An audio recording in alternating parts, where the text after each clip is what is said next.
Au Kosovo, cette province autonome yougoslave habitée à 90% par des Albanais.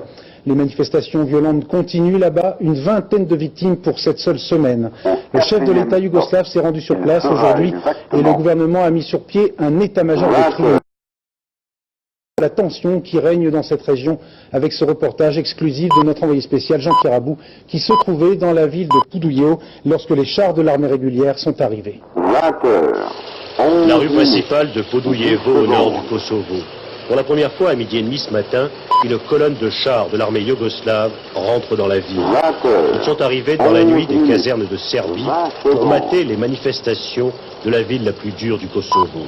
Sur les trottoirs, visages fermés, difficilement contenus, la population les regarde passer. Les fleurs qu'ils ont à la main ne sont certainement pas pour fêter l'arrivée des blindés, mais pour se rendre en cortège des jeunes gens abattus la veille par la milice. Dans la maison de la famille Umoli, les hommes viennent présenter leurs condoléances, tandis que les femmes, selon le rite musulman, pleurent sur la dépouille de la petite Elfete. Elle avait 17 ans, elle a été tuée par une balle de Kalachnikov. Quelques maisons plus loin, le cercueil d'un autre jeune homme de 25 ans, abattu également au cours des affrontements de la veille, est porté par ses amis. À 14 heures, dans toutes les rues de Poudouilleo, des cortèges de centaines d'Albanais se forment, convergés vers le centre-ville. Dans un silence impressionnant, ils marchent sans même prêter attention aux groupes de miliciens postés à chaque carrefour. Des miliciens qui ne semblent pas très à l'aise au milieu de ce défilé impressionnant. Une fleur à la main, ils font le V de la victoire qui est devenu leur signe de ralliement.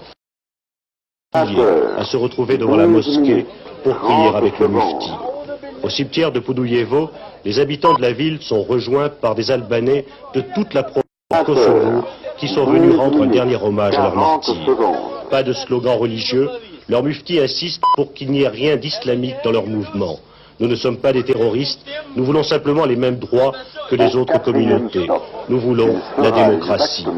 Une situation qui de plus en plus inquiète le gouvernement yougoslave, qui tient à donner à l'extérieur l'image d'un pays démocratique, mais qui d'autre part est poussé par les autres nationalités, en particulier les Serbes, pour plus de fermeté envers les Albanais du Kosovo. Il est évident que les chars de l'armée qui ont fait leur apparition n'arriveront pas à résoudre le problème.